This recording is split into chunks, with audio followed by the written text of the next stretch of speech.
So, our guest this week, our speaker this week, from amongst our numbers, which is how we do this, is my very dear friend Ramey Rieger.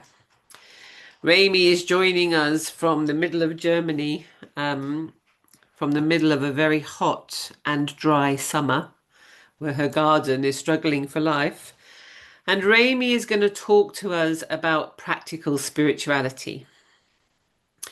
You'll recall early in this series, the invitation for speakers is to share your own preparations, your own adaptations, how you are coping, dealing, preparing yourself for the challenges ahead. Ramey's going to talk to us about her daily practices that help her to stay grounded and present and nourished. Ramey, over to you. Thank you, Kat. Hi, everybody. My first question, which is really important for me to know how to share what I am sharing, is how many of you have had experience with something like the sweat lodge or with indigenous practices. Uh, how do we do that? How do we get a show of hands there? Oh, a lot of you. Okay.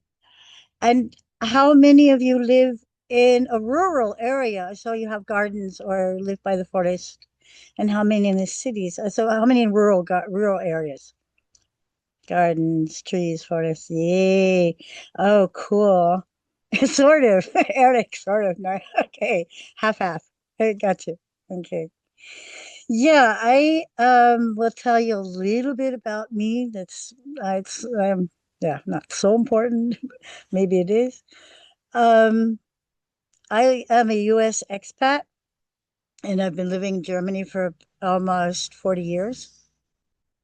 And here is where I met my spiritual teacher, Lakota, Minnie Konju, full blood, who I walked with for 12 years and who taught me how to walk in this way. And I've been doing that since 1991.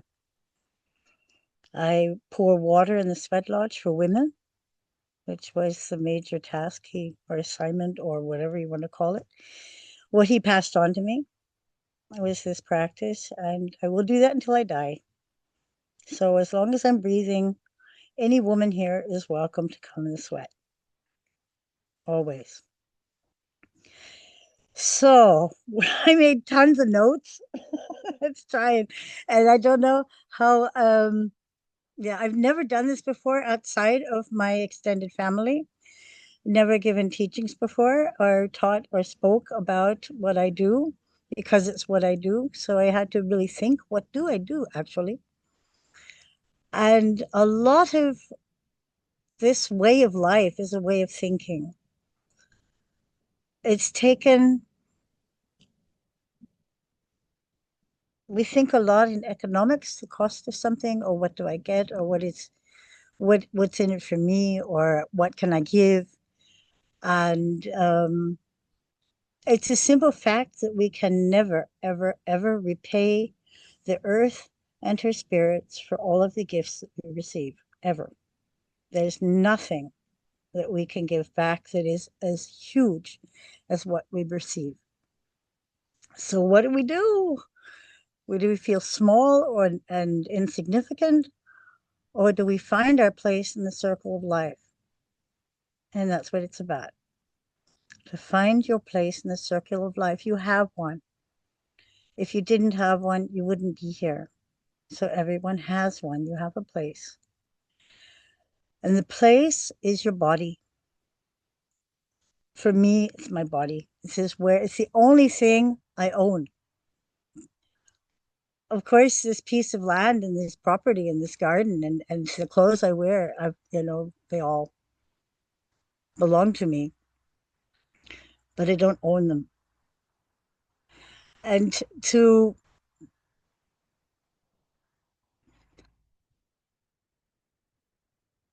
be in my world is to give, is to show gratitude. So I have many, many practices, and they're very practical and very everyday, and anyone can do them or find something similar to do. And so I just go through them, okay? I think I just go through them, do what I do, what I do. Okay. First of all, I get up before the sun. That's the very first thing. I wake up before the sun comes up. And I just acknowledge the fact that I have just moved from one world to another, from the dream world to the waking world. I make coffee. And the first of this coffee is a gift for the spirit. So I go outside. I forgot to do something, which is why I'm a little unfocused.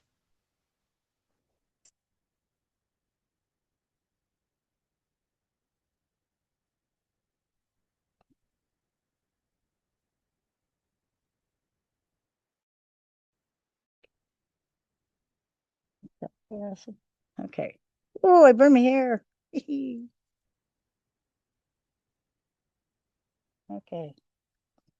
I take this coffee to the place behind me. This is my sweat lodge back here. This is where our ceremonies take place. I don't know if you can see that. Oh, there. Uh-huh. And the sweat lodge has an altar in front of it, and the coffee comes on the altar. And I say my morning prayers. I offer tobacco to the six directions, and I thank for the day. I don't know what's going to happen, but I say thank you that I am there, that I made it. I made it. I made it from the dream world to the waking world. And it's a miracle every time. Every time. It's really a wonder. So this is the first thing that I do. Thanking for being awake. Thanking for coming back into this life. It's very beautiful.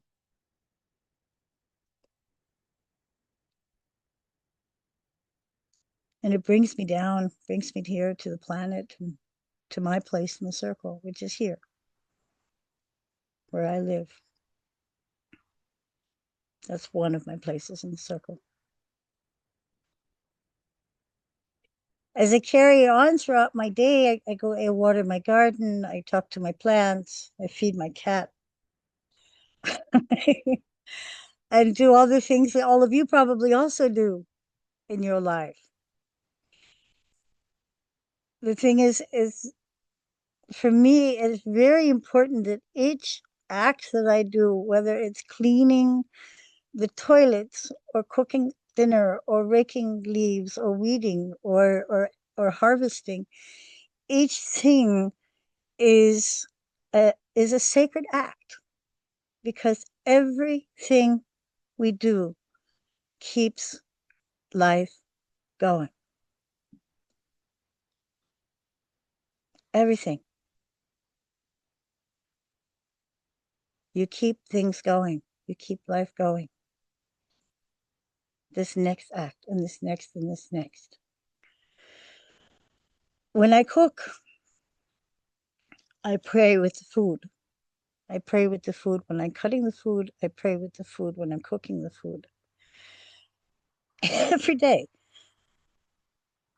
This carrot, this onion, this salt, this pepper, this spice, this herb. I recognize where it comes from. I acknowledge that. And I cook it and I eat it. But before I eat it, I make a spirit plate. I make a small plate of food that has something from everything that I plan to eat. And this goes out into the garden for the spirits. And I thank for the food. And I pray for the people. And I pray that my ancestors never go hungry because your ancestors are hungry. They want food too.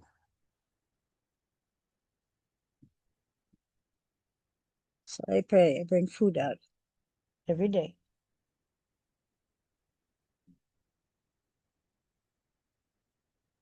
When I drink water,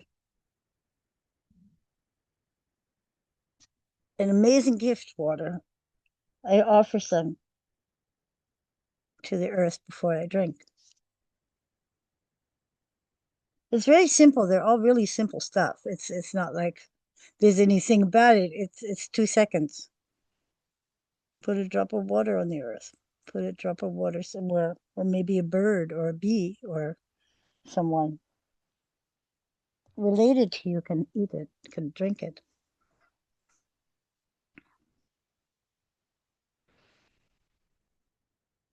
The indigenous teachings that I have received, they've taught me a lot about reciprocity. Most of you probably read Braiding Sweetgrass, yeah? Pretty good book. Reciprocity is the only thing that we can do to give back a tiny bit of what we receive. It doesn't make us small. It doesn't make this is so I really struggle with finding the words for this because it's not a reduction that we cannot repay. This doesn't reduce us in any way at all. It makes us vital in the reciprocity and giving back. It makes us really vital because this is our place in the circle. Our place in the circle is to return, is to return when what we receive. Tiny bit. In the old days, when the whole tribe did this all the time, there was no big deal about it. And for me, it's also not a big deal. There's nothing um, holy about it. It's like meditating while I'm walking and breathing and taking a shit. It's like it's this kind of it's this thing that is so embodied. It is so here in the flesh, which is why Native people give flesh offerings, which is why they pierce and shed blood at the Sundance, which is why we sweat and we suffer in the heat in the sweat lodge, which is we do these things because that's the only thing we have to give. That's it. And knowing that, our lives become an effort to find our place where we have good medicine. And this is a thing of just getting older. This just happens when you age. It happens that you find your medicine, what it is that you can give back to the community. So all of these things that I do in my day, every day, without even really considering the why of it, it's just returning, it's just giving back. And these are my personal things. These are my personal practices that I do alone. Before I cut a tree, I ask its permission. Before I take fruits, I give tobacco to the plants. Tobacco is very sacred for us. Sage, cedar, tobacco, and sweetgrasses are four very important plants that help us a lot. So I burnt sage before so I could focus and I could ask for help from the spirits. So these are the daily things that I do, and then there's the collective things that I do, and that's where the power really grows, is when we pray collectively in the sweat lodge. When we gather, when we eat and we laugh, we make fire, we heat the stones, we go in the sweat, and we focus on healing. We focus on bringing good things. And we like to say, be happy, be happy. We pray for health. We pray for peace. We pray for rain. Or we pray for dryness for those places that are flooding. We pray for dying forests. and species and systems and children and faith. All is dying. It's getting lost. It's all getting lost.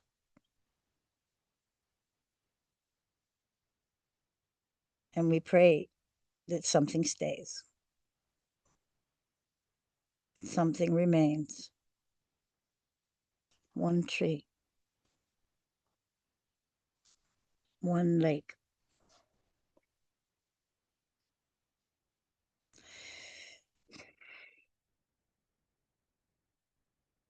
There was something came to me many years ago. I said, it's all about me and it's not about me at all. And it's this paradox that these teachings teach us, is that it's all about you and it's not about you at all. I'm alive and I will die.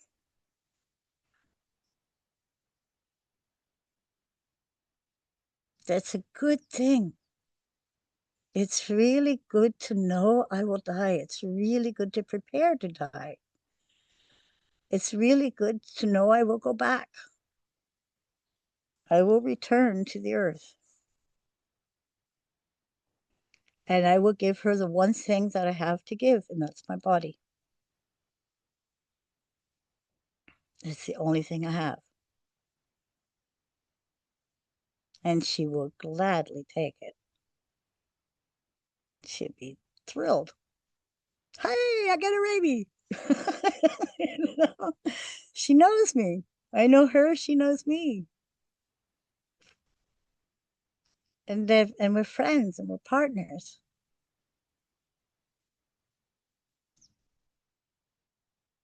And that's my place in the circle. See if my intelligent notes here tell me anything. So, so,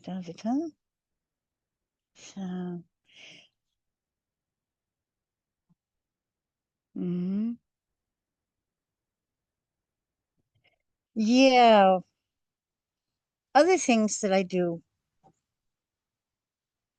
is sing. I mean, I know a lot of Lakota songs. I know a lot of sweat lodge songs. I don't sing those outside of the sweat lodge, but I sing instead of getting tangled up in words. And I sing something. I sing to the wind. The wind and I. We've had some really nice choirs going on here. Singing, dancing, moving. Anything that your body, anything that my body feels, it's got to do that now. That's what my body does. That's what I do. And I find that is a spiritual practice. For me, that's spiritual because it's an honoring, not just my body, but also the wind or the rain or the earth or the dew or the bees, the bugs,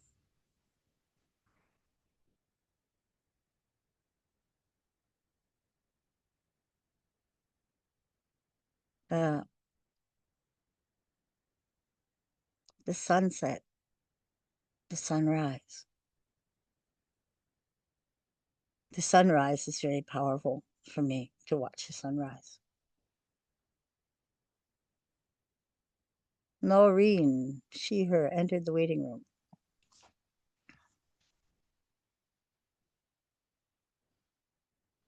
Yeah, I I mean I'm a lot better with questions.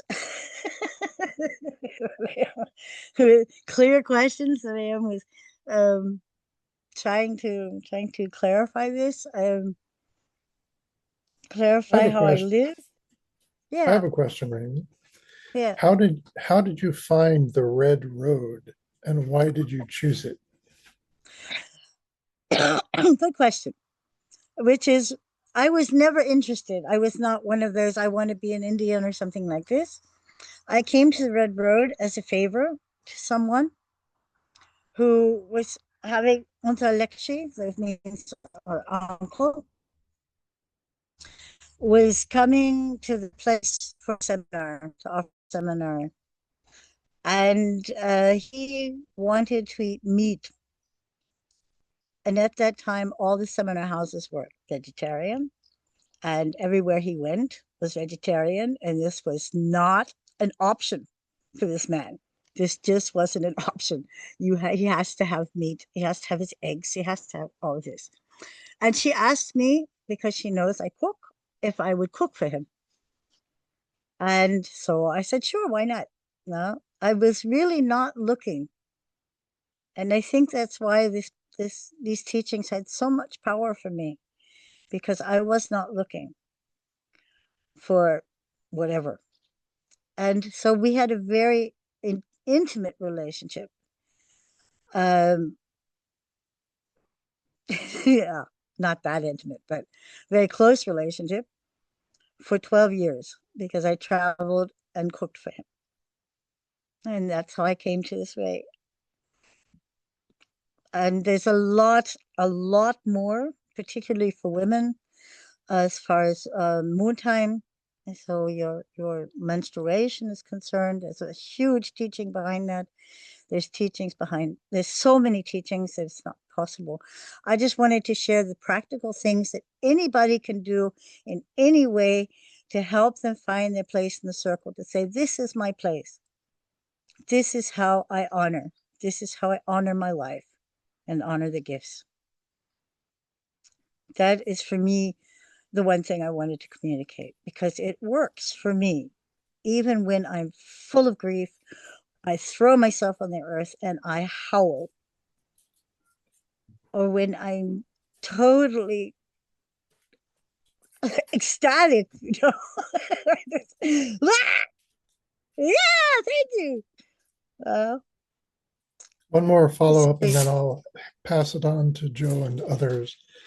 Mhm. How did you learn? Who was it who taught you, and what was the context and the method by which you were offered the knowledge that you now have?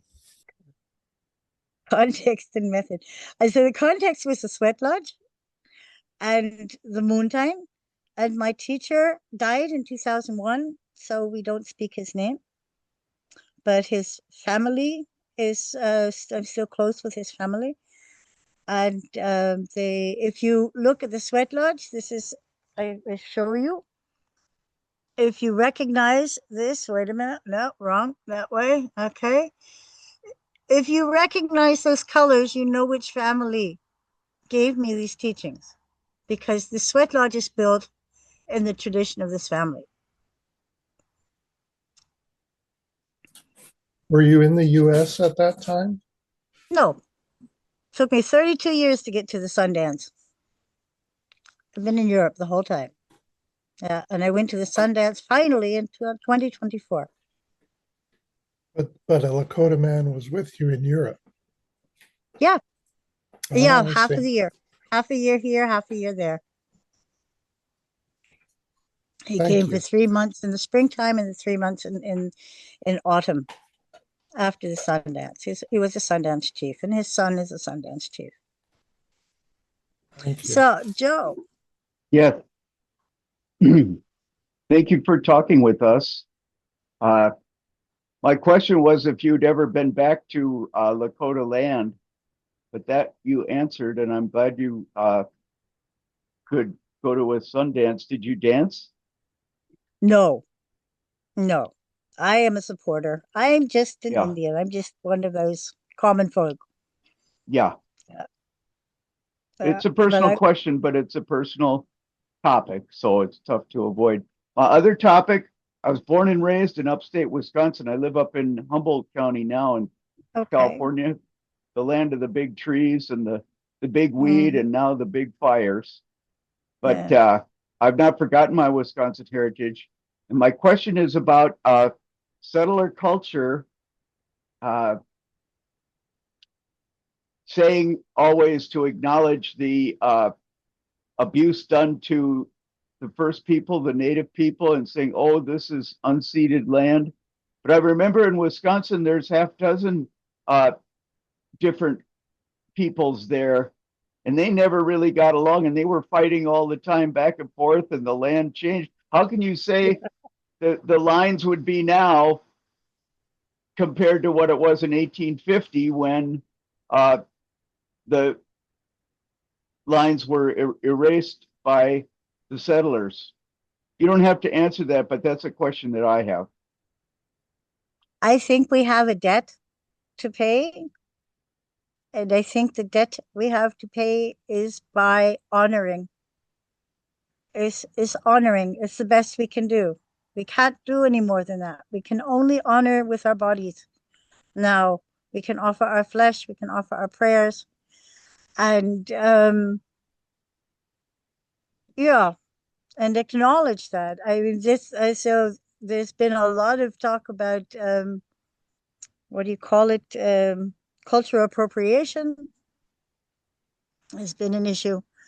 And but I have the blessing of the family, so I don't care what anybody else thinks. The family gifted me, and I carry it, and they know I carry it, and they see how I carry it, and it's good with them. It's right. So it's important to acknowledge, but I cannot acknowledge this land unless I acknowledge the oak trees that were here before. Then I do that. I acknowledge the oak trees that were here before, that we killed off, that the agriculture killed off, and the people killed off. I don't know. Thank you. Best I can answer. Yeah. So maybe I could say, and all my relations who are smart enough to understand. Talk with us. Okay. Hey. Oh yeah. Hey. Happy day. Thank you. Thank you. Emma Mary. Hi there, Ramey. So interesting. Mm, My question is, what Hey, is sweetie. teaching around elders? What I don't mean the stuff around how people should treat elders. I'm talking about what is the teaching for mm, an mm, elder? What is the responsibility we mm, carry as an elder? mm, mm, mm. Yeah, it's an important question for a lot of us who are aging, who are getting older and older. And when we acknowledge our childhood and whatever it looked like, doesn't have to, even if it looked like absolute horror, was still your childhood, and you owe those children a debt of gratitude for surviving it uh, when it was really nasty. And then you come into your childbearing years. A woman comes into her childbearing years. It can only speak about women here. And she gets her menstruation, her moon time, and this honoring of the moon time and then childbearing years, whether you have children or not, is not important. But this entire phase of your life, where you have your first menstruation until you are through menopause, is to learn your medicine, is to find out what is your medicine, to find your place in the circle for later, because your place in the circle is now as a childbearing woman or childbearing capable woman, whether you do it or not, uh, is the learning period. That is your place in the circle. It's to screw up. It's to have fun. It's to make mistakes. It's to explore yourself, explore your body, explore your environment, explore your relationships. And after menopause, you come into the time, or through menopause, you learn what your medicine is. And your medicine defines the place, your place in the circle. And that can be speaking, that can be planting, that can be cooking, that can be singing, that can be a real medicine. So some women are gifted with real power, certain powers. I know one medicine woman, she heals with ants. And I know other medicine women, another medicine woman who, well, Robin Wall Kimmerer or Pat McCabe. I mean, we have enough examples. Pat McCabe is to heal publicly, to do public healing work. I say it's, yeah, that is your destination. and to prepare to die. And to really prepare to die, to really set your sights on your death. That is the place in the circle of the elders. If anyone wants something from you and comes, you give it to them. If they want knowledge. Can you describe preparing to die in more detail?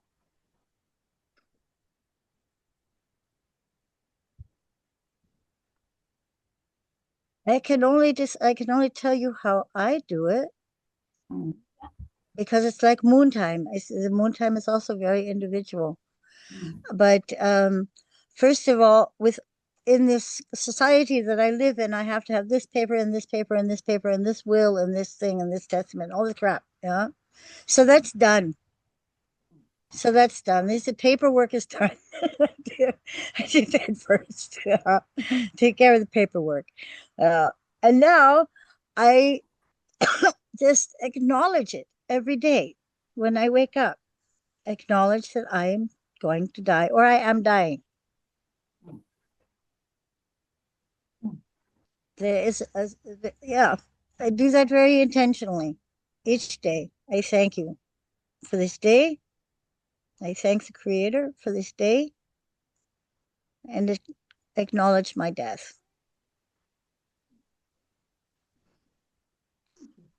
It's embodied, Emma Mary. It's really an embodiment of, yep, that's what's coming. Does that answer your question? Yes, thank you. And thank you for talking so openly and honestly. It's absolutely fascinating. Thanks for listening. I follow your path, but from an enormous distance. So I haven't heard anybody speaking so clearly about it. Thank you. Oh, hello. Gail? Okay, my question is, I have read or watched this movie called Tiata. It is about the Chickasaw culture. And this particular person, Mary Thompson Fisher, a woman who transcended culture barriers to become one of the greatest Native American performers of all time. But what the story is about is she would tell stories, not just be on Broadway to be a different character. She became stories. Like she'd tell a story about birds. There's all different color birds, but we just have, it's one bird, they're birds.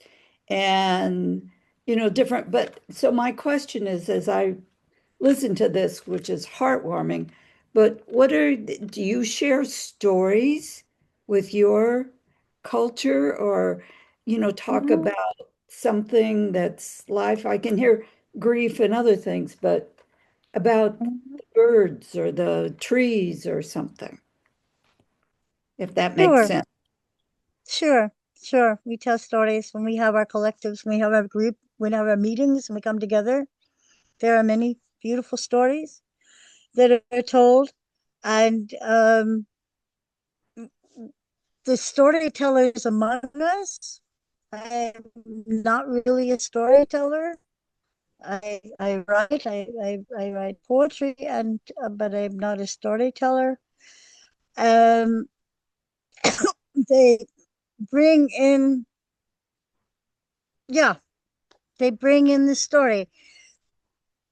We are the Earth's consciousness. We are the ones responsible for translating the world to human beings. This is our job, as what the teachings teach us, and what indigenous people lived for millennia, and didn't screw it up. It was all in good shape for quite some time. And the stories that they tell are the teachings. The teachings for the children. I know that film. It's a very beautiful film. It's quite lovely. I could give you a whole slate of films. There's got really good indigenous films out there. But the stories are what we make. We make the stories in our gatherings, in when we make mistakes. Then someone, a storyteller, will take this what so-called mistakes, there really aren't mistakes. You just do better next time. Would take that and turn it into a story. And that's how they keep going. That's how they keep going. The stories keep going. Does that answer your question? Yes, I unmuted myself. It does. I think of stories in this one, as you said, many films, but one about where she would tell the story when they would shoot a deer or some animal Mhm. and be thankful for it, saying, we need the meat. So Sure. thank you for giving up your life. But Sure. and another question I have is you were talking about your body's going back to the earth. And what about, being ready to die? But what do you feel is your spirit after death? The person you are here after, or you just cease existing? I tell you a joke. I tell you a joke. This young white guy goes to the chief and says, Chief, do you believe in reincarnation? And the chief put on, of course, a serious chief face. Thought about it a little bit and said, No, I did that in my last life.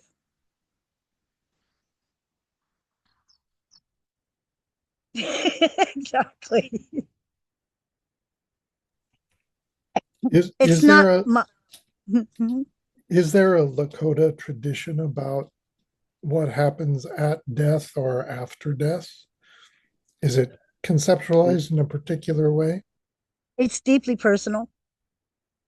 It's a deeply personal reunion with the earth, and there are enough stories of people who have chosen to die, old people, when the people were hungry and they chose to die, and it was often going off somewhere alone to do that. So it's a deeply personal experience. Death, just like birth, it's sacred. So I wouldn't I don't think that would be something that I would feel justified or whatever to answer, uh, because it's very, very personal. It's really deeply personal. My death is very personal.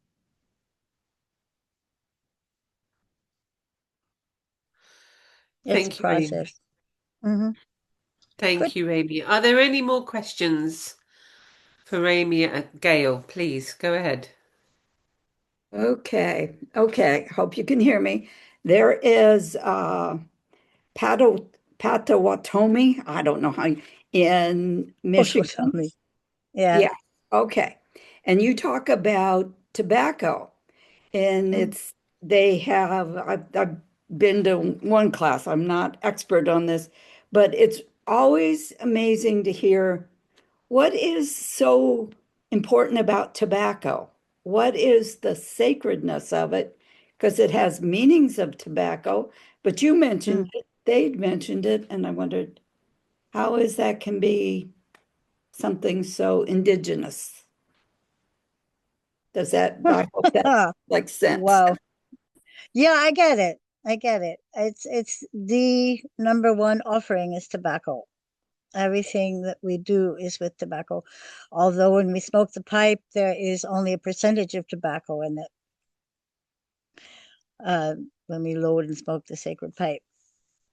Um, I really don't know how it came about. The tobacco became so central. I know I've heard the story, but I don't remember it right now. Um, something I really I don't know. I don't know. I can't tell you. Uh, I just know that we use it all the time and it's very important. And if you ever go to a sacred, a holy man and or a holy woman and you want something, please take tobacco with you. Please.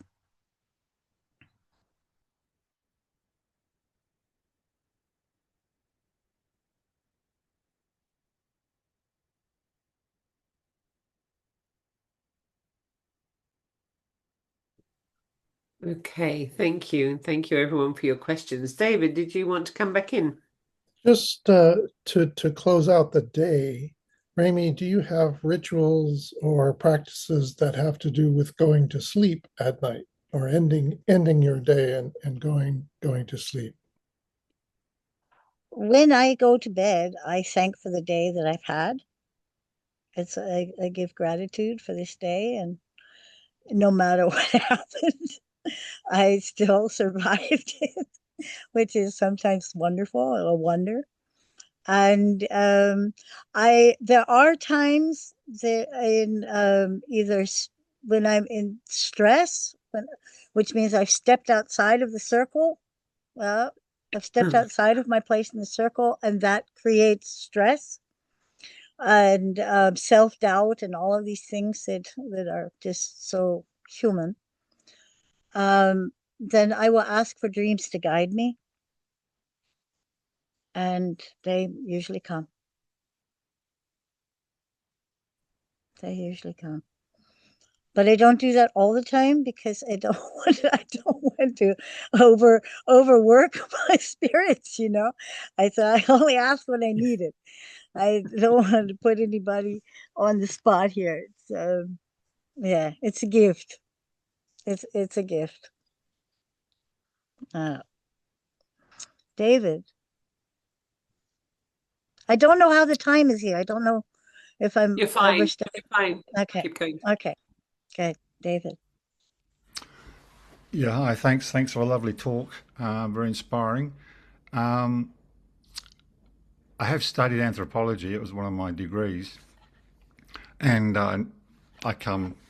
I'm in contact with First Nation people here.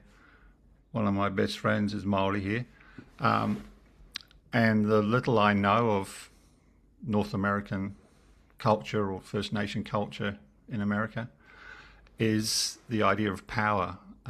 We talk about mana here, and could you just share a little bit about what your thoughts are about power and how you keep power, how you increase your power? Yeah, I'll just to give us some idea about what power is to you. Okay. Mm. Whew. Power is a gift. And sometimes it's passed down through generations and families. So I know several healer families and who have this gift of power, which is the name of a book by Archie Fire Lamedeer, The Gift of Power. And I don't, my number one power is my femaleness, being a woman. This is my number one. This is the number one place to go and way to be, that to explore, and is my femaleness. There is very special power. It's a very weird word, you know.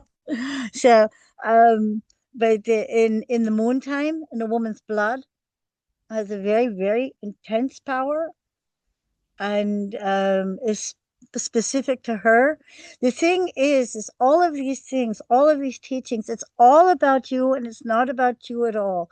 And this paradox, this bringing together that one thing is what gives you any kind of power whatsoever, is being able to do that. It's all about me. It's not about me at all. And this is one thing. This is our human consciousness, to hold both of them. And everyone has that, or the capacity for it. Everyone. Just as every living being does. The trees, the cats, the birds, everything has this particular, and the particular power of humanity is to express that, is to express that on two legs. to give it word, to give it song, to give it ceremony. This is where we come in the story, you know. This is where we enter the story, is to honor it, is to give it, to acknowledge that power, what we call power. And to increase power would never occur to me. It's just not on the agenda.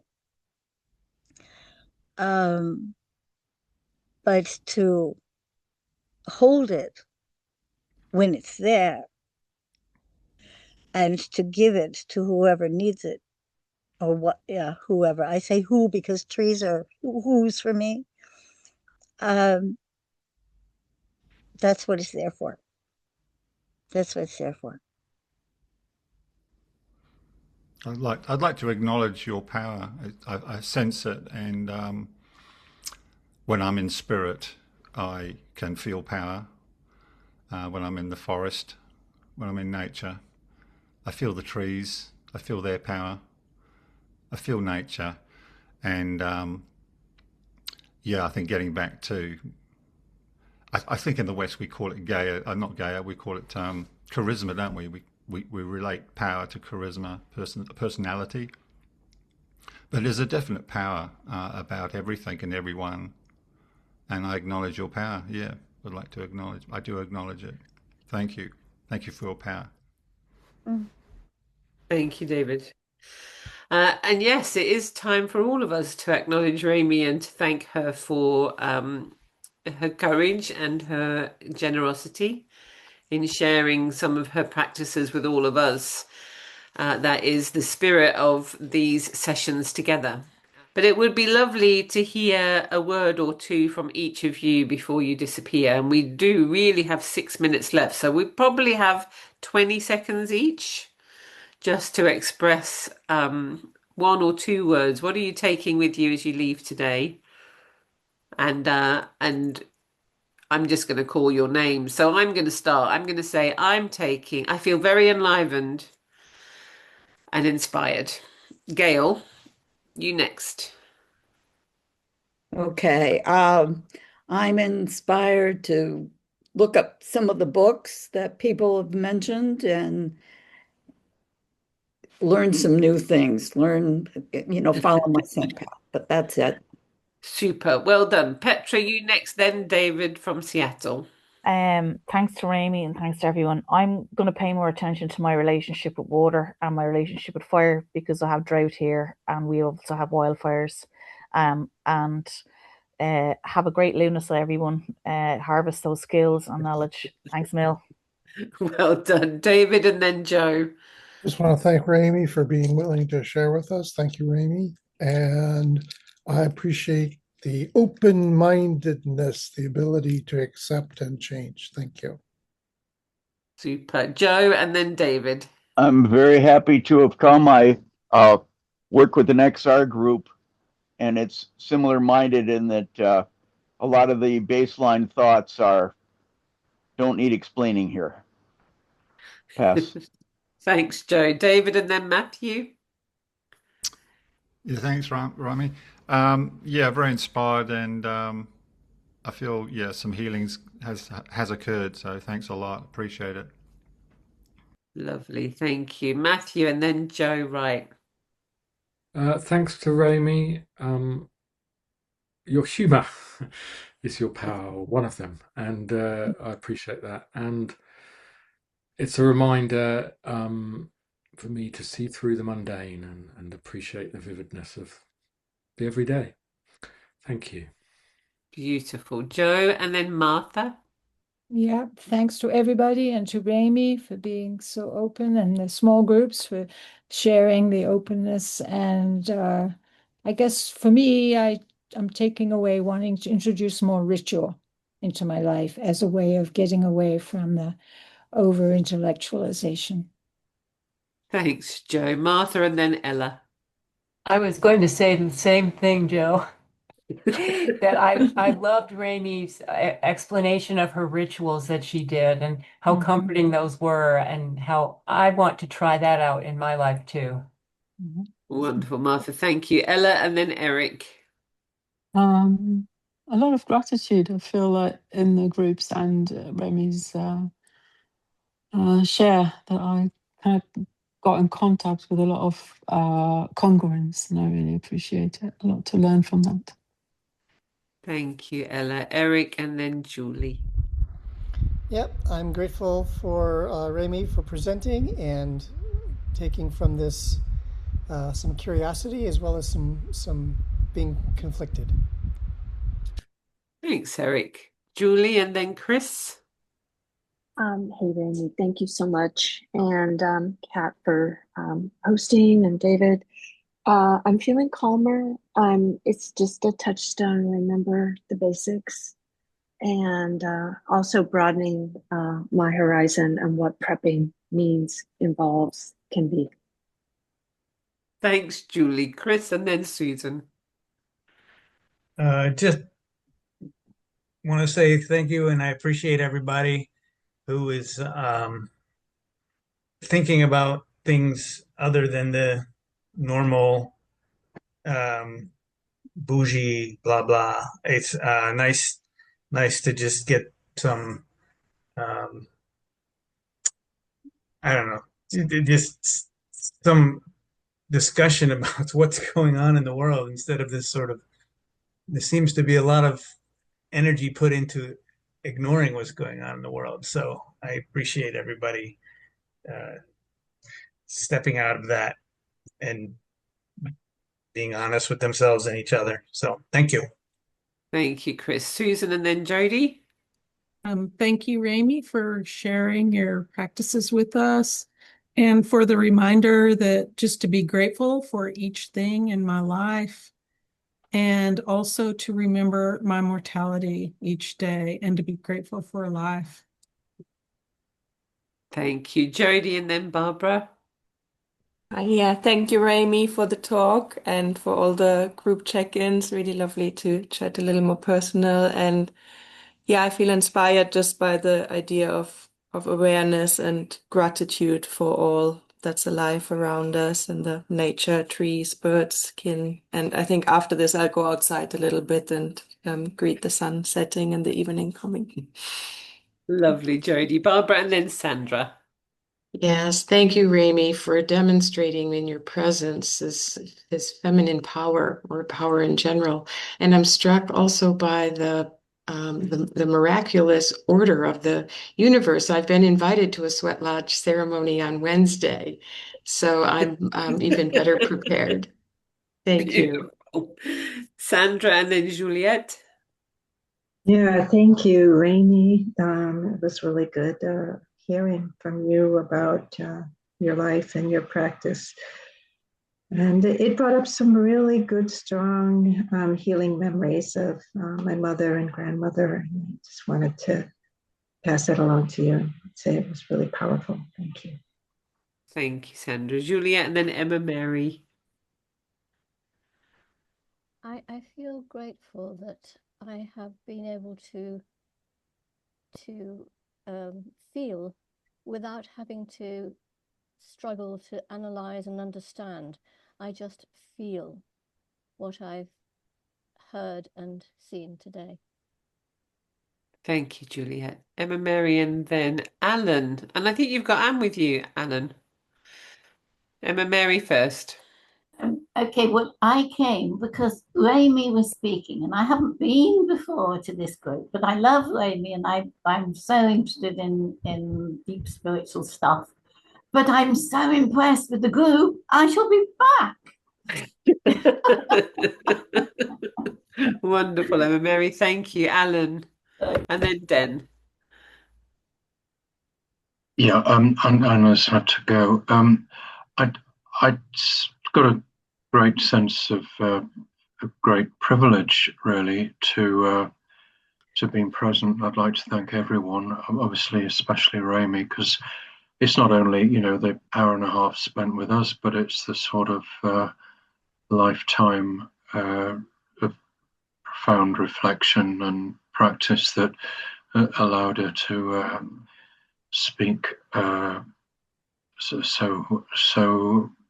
movingly. And and the people that were in the groups with, thank you for everything you shared, which I also got a lot from.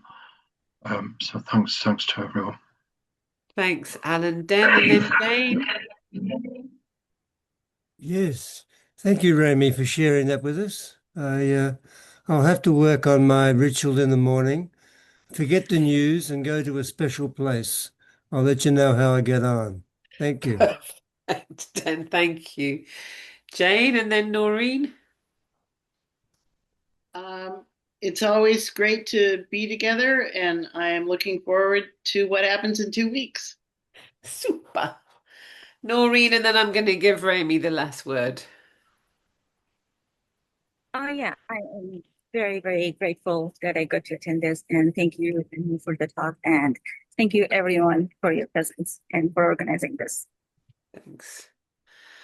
Ramey, the final word is yours. Wow, the last word. It's getting dark. I'm starting to look like my own ghost already. I didn't say anything about collapse because collapse is happening. And the relationship that I have with the planet and with my land here is watching it die and dying with it. Thank you for listening. Thank you so much for listening. I really appreciate it. And yeah, go well. Hope to see you all in 2 weeks. Thank you, everybody. Thank you so much.